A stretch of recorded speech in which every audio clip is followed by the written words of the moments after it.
A reunificação da Alemanha, para sua perda. A URSS e o comunismo, tendo assumido seu papel de besta negra, podia-se no presente esquecer-se deles. Sob a pressão do inimigo russo, havia-se obrigado as nações ocidentais a concluir pactos, tais como a ONU e a OTAN, cujas leis tinham prioridade sobre as leis nacionais. Foi um sucesso total. O tempo tinha chegado agora de reunir oficialmente os Estados Unidos e a URSS, se bem que nunca houve verdadeiramente uma separação nos domínios da produção de armas e capital. Será por acaso que os soviéticos, assim como os americanos, tinham um pentagrama, a estrela com 5 pontas, sobre todas as suas armas, seus aviões e seus carros, e que esse pentagrama seja também o símbolo de Estado, a estrela vermelha, Pentágono? Assim também o olho que tudo vê dos Illuminati encontra-se não somente sobre o selo do Estado americano, mas também no centro do emblema do regime marxista. Deve-se mais uma vez ainda ao Big Brother a colocação em cena e a continuação dos acontecimentos, pois sua finalidade era ter um exército mundial controlado pela ONU. A queda da cotação do petróleo em 1986 tinha sacudido fortemente a economia planificada dos soviéticos. A atividade que mais tinha rendido divisas ao Kremlin desde os anos 70 foi a exportação de petróleo para o Ocidente. Os benefícios começaram a diminuir precisamente quando Gorbachev prometeu com suas reformas mais do que ele podia manter. O caos econômico contribuiu para que Moscou deixasse sucumbir os países satélites da Europa Oriental. Muitos soviéticos investiram na Alemanha reunificada, que seria um bom parceiro para reerguer a economia soviética. Em novembro de 1989, a dominação soviética da República Democrática Alemã, RDA, começou a rachar-se. Sob a pressão dos refugiados fugindo para a Hungria e do movimento de liberdade que se respirava nas ruas da RDA, a velha RDA foi varrida em algumas semanas. Enquanto se festejava o fim dramático da ditadura comunista, os Illuminati receavam que o povo saísse vencedor de uma revolução na Europa Oriental. Eles receavam também que uma alternativa na política econômica dos Estados Unidos pudesse desenvolver-se na Alemanha. Por isso, eles logo fizeram circular a palavra-chave Quarto Reich na mídia anglo-americana. As estratégias políticas em Londres e em Washington viram claramente as consequências a longo prazo da unidade alemã e, portanto, de uma Alemanha novamente forte e eventualmente independente. Eles estavam conscientes do perigo que apresentava esse projeto de uma Alemanha poderosa que, graças à força e à fé de 85 milhões de seres humanos, poderia tornar-se um sucesso, se bem que contra a vontade dos Illuminati. Outros países poderiam sair de sua letargia e serem conduzidos para o mesmo caminho. No verão de 1990, o governo de Thatcher reforçou, segundo as referências de Londres, as atividades do Serviço Secreto Britânico na Alemanha e inaugurou, com essa finalidade, uma nova seção dos serviços secretos. O governo Bush também fez tentativas para estender sua influência na política alemã. Não faz parte dos planos dos Illuminati que um país se desenvolva livremente e leve em conta os interesses do povo. Por isso Alfred Hausen, porta-voz do Comitê Direcional do Deutsche Bank e membro dos Bilderberger, foi assassinado em 30 de novembro de 1989 por assassinos profissionais, e não pela facção Exército Vermelho. E Hausen era um importante conselheiro de Kohl. Apenas alguns dias antes ele havia dado uma entrevista ao Wall Street Journal para desenvolver seus objetivos sobre a reconstrução da Alemanha Oriental. Segundo ele, a Alemanha se tornaria em uma década a nação industrial mais avançada da Europa. E Hausen havia pensado também propor um programa para converter as dívidas do Terceiro Mundo. Ele opôs-se claramente ao sistema do establishment, o que exprimiu na Conferência dos Bilderberger em 1988, assim também como por ocasião de uma sessão da American Chamber of Commerce, igualmente em 1988. Mais tarde foi Detlef Raveder, chefe da Treuhand, que foi assassinado com um tiro de fuzil. Ao contrário, o atentado cometido contra a pessoa do ministro do Interior da RFA, Wolfgang Schäuble, não foi fatal. Todos esses atentados tiveram relação com o programa da reconstrução da Alemanha Oriental.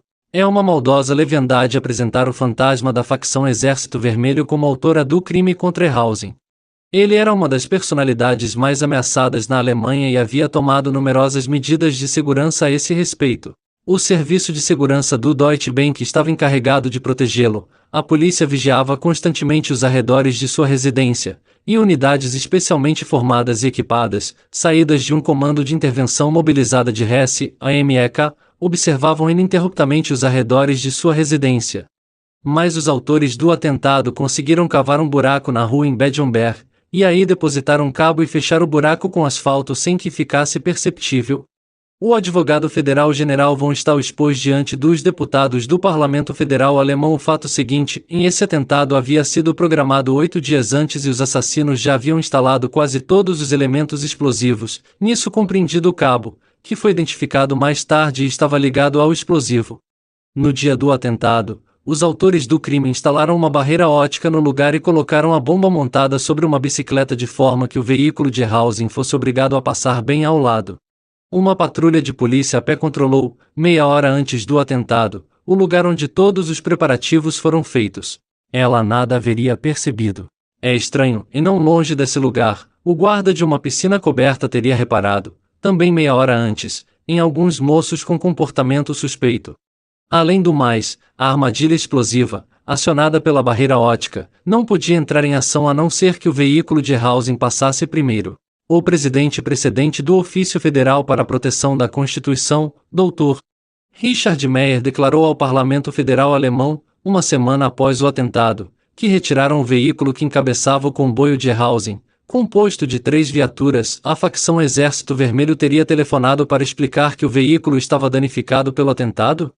O fato de que a bomba tinha a forma de uma carga oca prova que os autores do atentado tinham grande experiência na manipulação de explosivos militares.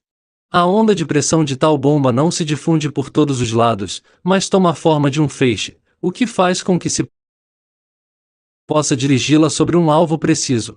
A construção dessa bomba e também o fato de se conhecer os pontos fracos dessa limusine blindada Mercedes-Benz, cujos vidros laterais se abrem, o fato conhecido por alguns especialistas de segurança, impedem, mesmo com a melhor vontade do mundo, de colocar esse ato criminoso na responsabilidade dos terroristas da facção Exército Vermelho ou de principiantes.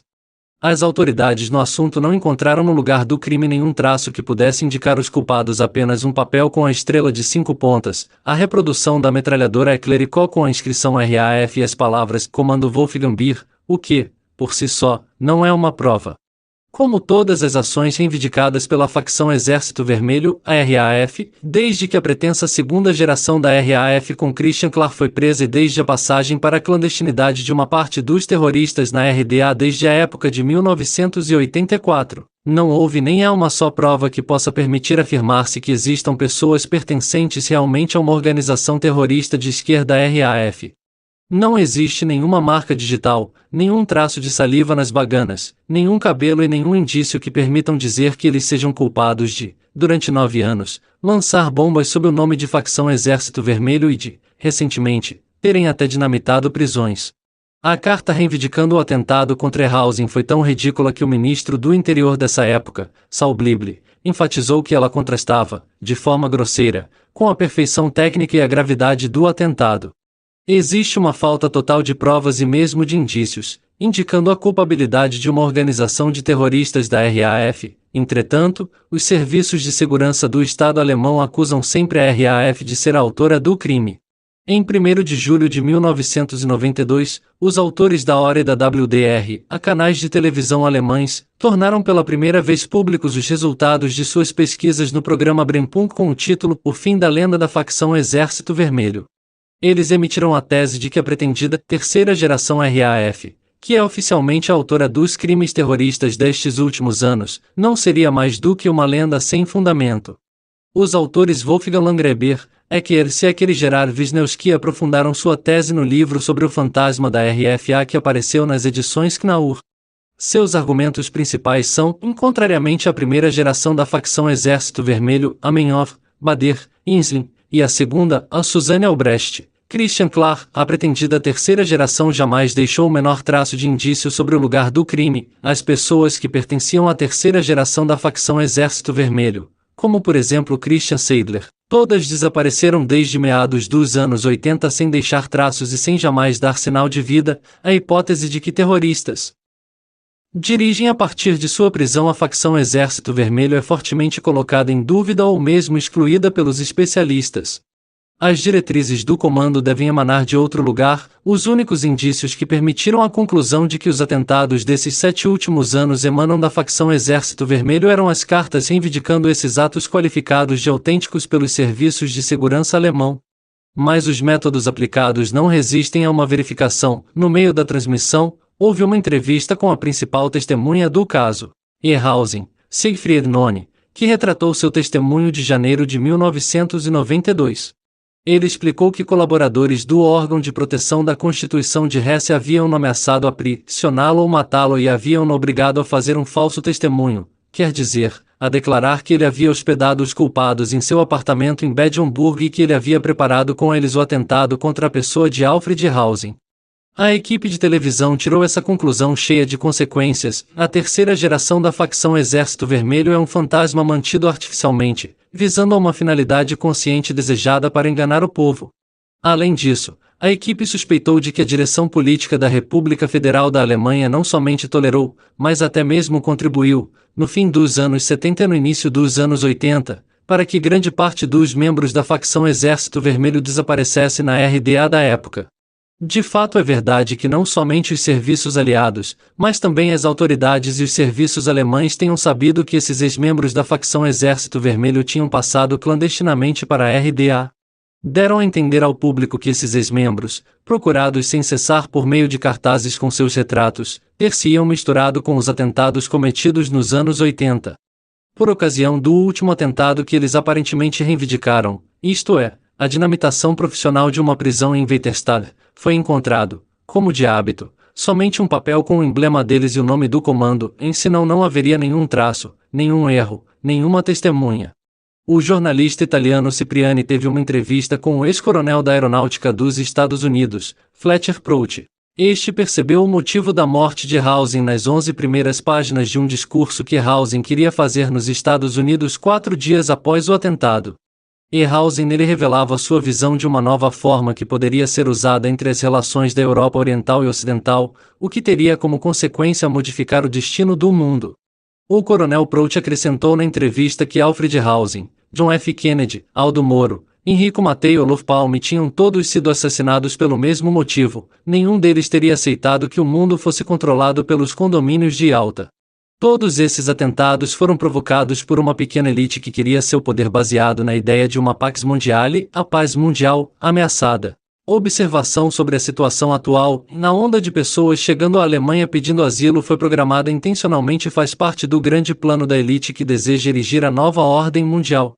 Ela serve para atiçar a xenofobia nesse país, que ocasionou a subida dos partidos de direita e a multiplicação dos atos de violência cometidos pelos meios de direita contra os deficientes e pedintes de asilo. Estes servem para justificar a propaganda lançada pelo establishment anglo-americano do Quarto Reich. Desde a reunificação da Alemanha e do desdobramento que se seguiu da ordem do mundo estabelecida em Versalhes e em Yalta, a classe política alemã recusou-se a responder publicamente aos ataques de propaganda com visões geopolíticas, à ressurreição do Quarto Reich. Pelo contrário, o caminho agressivo seguido na política econômica por certas pessoas influentes, como, por exemplo, o presidente da Comissão Trilateral Europeia, Otto Graf Lambsdorff, provocou efeitos similares às metas seguidas pelos poderes com visões geopolíticas, querendo evitar toda e qualquer ruptura com a política do Fundo Monetário Internacional, que malogrou, e querendo oprimir as iniciativas alemãs. O fato de Peter Glotz, que fazia parte dos dirigentes do SPD, a Partido Social Democrata Alemão, ter se levantado com propostas coléricas contra aqueles que condenavam a agressão da Grande Sérvia na primeira página do jornal Frankfurter Allgemeine mostra também que as tendências geopolíticas estão presentes na Alemanha. Os poderes com visões geopolíticas, a Inglaterra, a França e os Estados Unidos, desejam outro Oriente Médio, um foco de crise permanente no sul da Europa, a Guerra da Iugoslávia, para impedir a edificação de uma nova ordem eurasiana no centro da qual se encontram a Rússia, a França e a Alemanha. Se há um país que possa influenciar os acontecimentos na Europa Oriental, esse país é a Alemanha. Lord Castleriagas, o manipulador em chefe do Congresso de Viena, descreveu de que forma querer imitar o poderio da Alemanha na Europa. Em pleno acordo com o plano dos sábios de Sião, o poderio da Alemanha na nova Europa deve ser limitado. Para isso é preciso exigir dos alemães que eles façam parte mais ativamente da OTAN e de outras organizações internacionais. Mas os Estados Unidos devem ao mesmo tempo colaborar estreitamente com a Grã-Bretanha, com a França e com outros países, para limitar a influência da Alemanha no seio dessas organizações. As forças geopolíticas em Londres, em Paris e Washington fazem de tudo para frustrar as tentativas lançadas por aqueles que não querem que a influência da Alemanha seja limitada. Essa política opõe-se, por exemplo, aos esforços alemães propostos para sustentar o desenvolvimento no Oriente. A vulnerabilidade e a fraqueza do chanceler Helmut Kohl e de seu governo não poderiam ser melhor demonstradas para o mundo do que pelo assassinato do Dr. Alfred Hausen, porta-voz do comitê diretor do Deutsche Bank por terroristas, ter acontecido, como que por acaso, no mês da queda do muro, em novembro de 1989. Os autores e executores desse atentado estão ainda hoje em liberdade. Eles não são conhecidos, portanto, não são perseguidos e podem andar livremente pelo mundo todo. Graças à sua perspicácia, Alfred Hausen já havia proposto desde algum tempo um perdão das dívidas aos países em fase de desenvolvimento, especialmente para o ano de 1987, ano do grande crash. Mas quando ele exigiu, também, um plano de reconstrução econômica para a Europa Oriental, suas propostas tornaram-se completamente inaceitáveis aos olhos dos seus inimigos. Hausen falava de um banco polonês de desenvolvimento estabelecido segundo o modelo do Banco de Crédito para a Reconstrução. O coronel Prout não foi o único a perceber que Hausen colidia com as leis não escritas dos poderes monetários de Londres e de Nova York. Não foi preciso muita coisa mais para que seus inimigos passassem à ação. Enquanto o sistema comunista no Oriente se desmoronava, o chanceler Kohl não soube iniciar uma mudança global para uma verdadeira reconstrução econômica do Oriente. Isso teria exigido que ele rompesse com os círculos monetários todo-poderosos em seu país assim como no estrangeiro, e isso teria feito vacilar em suas bases as relações tradicionais de poder existente entre os poderes que saíram vitoriosos da guerra. Após a morte de Hausen, Helmut Kohl, se acreditarmos nos Spiegel, reconheceu que ele havia perdido um conselheiro íntimo, um bom estrategista e que, desde o seu desaparecimento, os espíritos mercantis pululavam na Alemanha. Kohl e seu governo não ousaram expor ao público o lado íntimo desse crime horrível nem impulsionar as forças da polícia e as autoridades encarregadas da investigação judicial a fim de que pudessem prender os assassinos e os instigadores, para que suas intenções fossem elucidadas e seus atos espiados. Preferiram fazer com que o público acreditasse, com auxílio, entre outros, de depoimentos falsificados, que se tratava de uma terceira geração da facção Exército Vermelho. 3 anos e meio após o assassinato de Hausen, a lacuna deixada pelo seu desaparecimento apareceu bem claramente. No meio do patronato e dos dirigentes da economia, da ciência e das pesquisas, vemos sempre a necessidade de um plano de desenvolvimento La Roche no triângulo produtivo Paris, Berlim, Viena, que melhora muito as infraestruturas nos setores de energia, dos transportes e na planificação das águas como propulsora do desenvolvimento eurasiano. Mas ninguém está pronto a arriscar a vida, após a morte de Hausen, para o bom êxito das mudanças necessárias que vão de encontro à ideologia preponderante dos poderes monetários. Após a morte de Hausen e de Haveder, as correntes políticas que se ligaram a uma política econômica radical, conforme a pior doutrina do câmbio livre, levaram a melhor na Alemanha. Agora, após a primeira onda de greves, depois de 60 anos, nas Novas Länder, alguns reconheciam toda a amplitude e as consequências devastadoras dessa política que visa arruinar a economia. A cifra oficial dos desempregados atingirá logo 4 milhões, entre estes, mais de 400 mil jovens. Prognos espera que a taxa de desemprego se eleve 17% e que o número de desempregados atinja então 7,5 milhões. A imprensa, que já havia antes falado do perigo do Quarto Reich, servisse, para confirmar sua tese da escalada do neonazismo, das explosões de violência que visam em particular os estrangeiros mas também os deficientes e os desabrigados. 17 pessoas foram vitimadas em 1992, entre elas 7 estrangeiros. O governo alemão tenta corrigir essa imagem deformada, mostrando outros aspectos dessa realidade. Desde o outono de 1992, mais de 3 milhões de alemães e de estrangeiros andaram juntos pelas ruas, com velas nas mãos, para mostrar sua solidariedade contra a xenofobia, a aversão aos estrangeiros. Quem são os culpados? Mais de 70% dos acusados têm menos de 20 anos. Eles cresceram após a reforma da educação de Willy Brandt na Alemanha Ocidental, foram criados por pais que tinham sido impregnados, eles também, pelo ensinamento da Frankfurter Schule, a escola de Frankfurt, através da escola, do rádio e da televisão. O maior número de atos de violência qualificados de extrema-direita deu-se na Renânia do Norte, Westfalia, mais de 500, além de mais populosa, seguida por Baden-Württemberg, a 250, e por Brandemburgo, a 229. A persuasão imposta à população por essa imagem deformada na Alemanha e em outros países revela os objetivos geopolíticos e enfraquecimento das tentativas de reconstrução no leste. É também sinal de uma grande hipocrisia.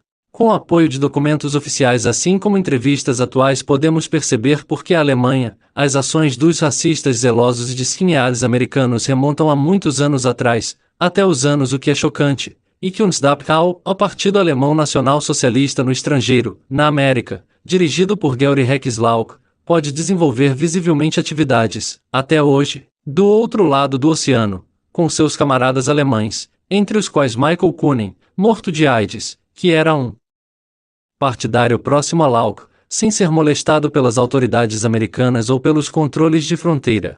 São também chocantes os índices que, cada dia mais numerosos, fazem crer num auxílio benevolente de um serviço secreto que sustenta a edificação de um movimento neonazista, conhecido por sua brutalidade na Alemanha e também nos Estados Unidos. Os oponentes a esse movimento são os autônomos da Antifa, movimento criado pelas antigas organizações de Stasi, que congrega, digamos, aqueles que o regime nazista perseguiu, seja a VVN, associação que foi financiada diretamente pela Stasi e pela SRDA, a qual colabora hoje com a BDA, a Bund Antifascisten, Liga dos Antifascistas, e se faz passar pela ponta de lança do combate antifascista.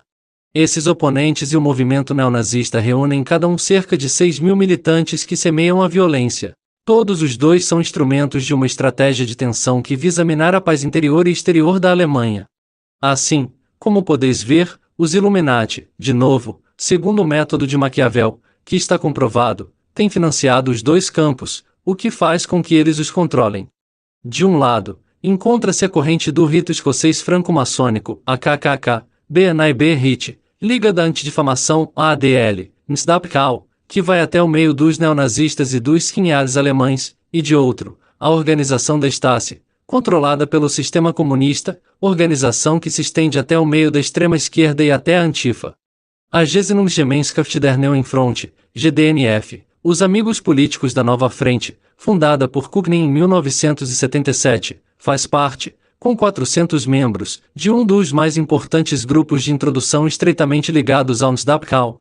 Por outro lado, grande parte do material de propaganda do Freie Deutsche Arbeiterpartei, FAP, Partido Trabalhador Livre da Alemanha, foi liberada pela NSDAPK. Chega-se a descobrir outras imbricações que são as mais interessantes, por exemplo, que o chefe do grupo dos skinheads ingleses Creldriver, Ian Stuart, colaborou com os extremistas de direita do British National Front. Até 1985, eles faziam parte do White Noise Club da British National Front, assemelhando-se às bandas de skinheads racistas na Inglaterra. Em 1985, Ian Stuart fundou o movimento Blood Honor, o Sangue e Honra, que expandiu de forma organizada os pensamentos do White Power ao poder branco, da Ku Klux Klan. Mas nada mais há do que as bandas de skinheads que aí são representadas. O grupo satânico Kiss, a King in Satan Service, que se declara abertamente a favor do satanismo e escrevia os dois S de Kiss em caracteres rúnicos até aquele que lhe defendia, está em contato direto com a Church of Satan de Anton LaVey, a mais importante igreja satânica oficial do mundo.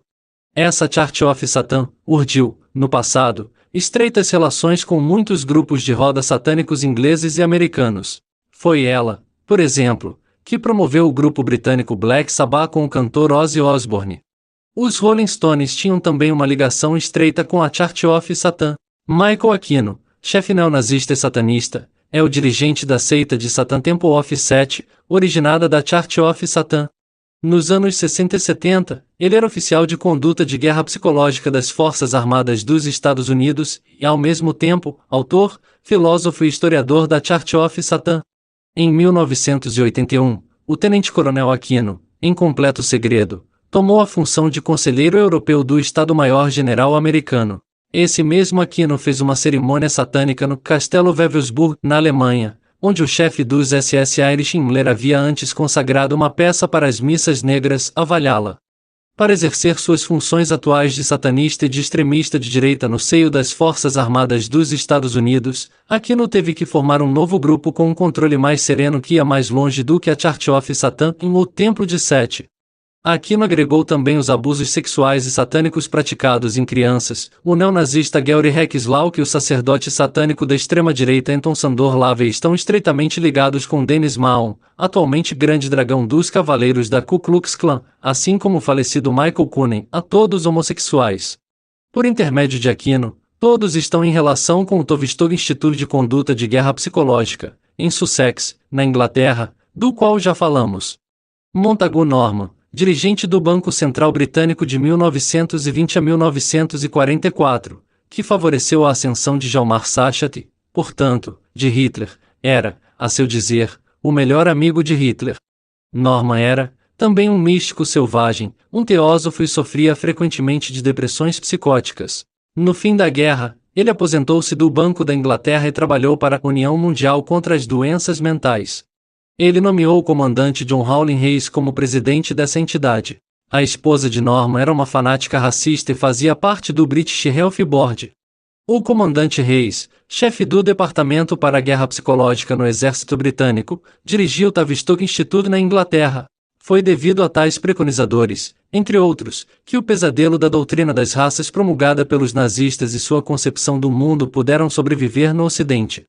Muitos chefes sérvios que comandam hoje na Bósnia-Herzegovina as deputações étnicas e as violações coletivas têm uma formação psiquiátrica que receberam, entre outros, no Instituto Tavistock na Inglaterra.